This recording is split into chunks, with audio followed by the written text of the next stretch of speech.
Eles já estão nas farmácias brasileiras, já saíram de controle nos Estados Unidos e no Brasil já começaram a fazer vítimas.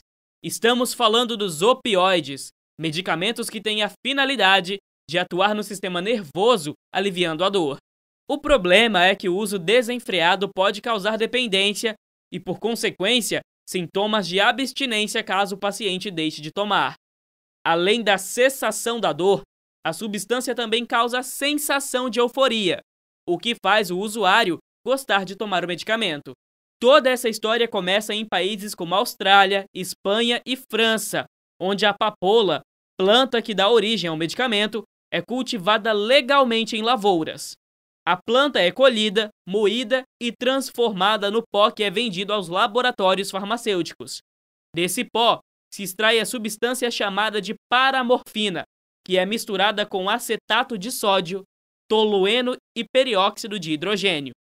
E é a partir da oxicodona que são feitos os comprimidos do remédio.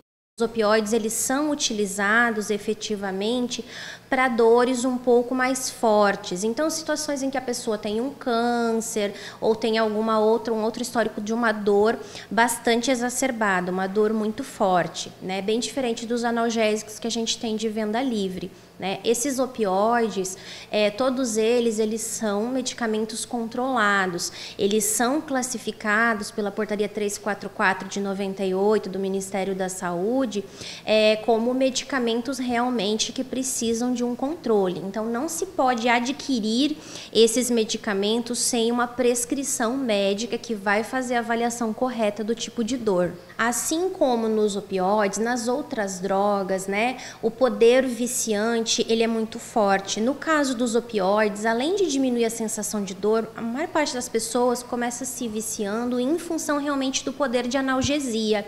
Mas ele causa uma sensação de bem-estar, de euforia, né? E aí depois, quando a pessoa para de tomar o medicamento, né, essa droga, ela vai ter realmente uma síndrome de abstinência, assim como em outras drogas, como cocaína, como maconha, que são as drogas mais conhecidas, né? Mas os opioides, eles vão ter um custo um pouco mais elevado, né? E a pessoa que se vicia nesses opioides pode, de repente, nos Estados Unidos, por exemplo, né, a gente tem um número significativo de mortes em função de dependência dos opioides nos últimos anos. É como se fosse uma droga da moda, né, em função da euforia, né, e o aumento significativo que mais de 80% das pessoas que nos últimos anos se viciaram na heroína, né, que tem toda uma história lá do livro Christiane F., da época do Muro de Berlim, né, então a heroína, que é uma droga de uso injetável, muitas pessoas acabam nela porque começaram nesses outros opioides com função analgésica, oxicodona, a morfina, a codeína.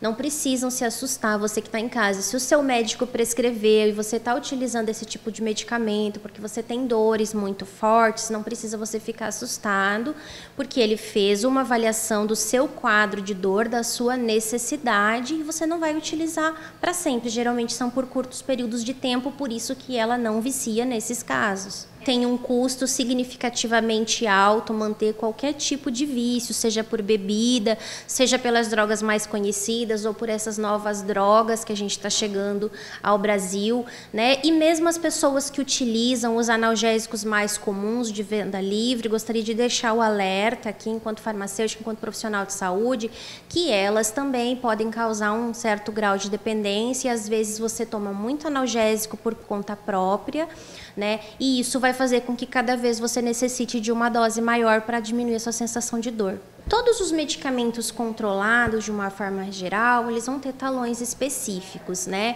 A gente tem talões do receituário de controle especial, que são de medicamentos um pouco mais simples, os antidepressivos e alguns outros medicamentos constam nesse tipo de talão. A gente tem talões também que geralmente são de coloração azul, existem de 2 tipos, né? A notificação de receita B, para principalmente os medicamentos benzodiazepínicos, são os mais prescritos nesse tipo de talão. talão.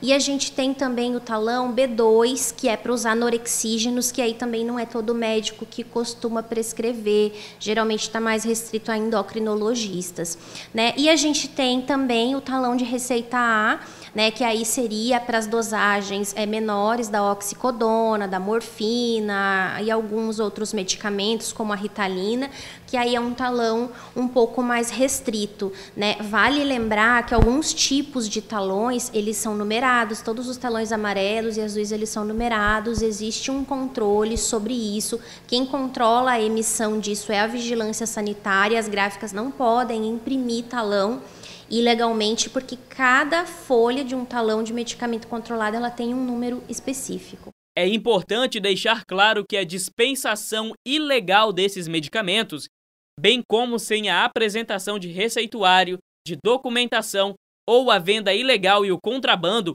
acarretam em prisão.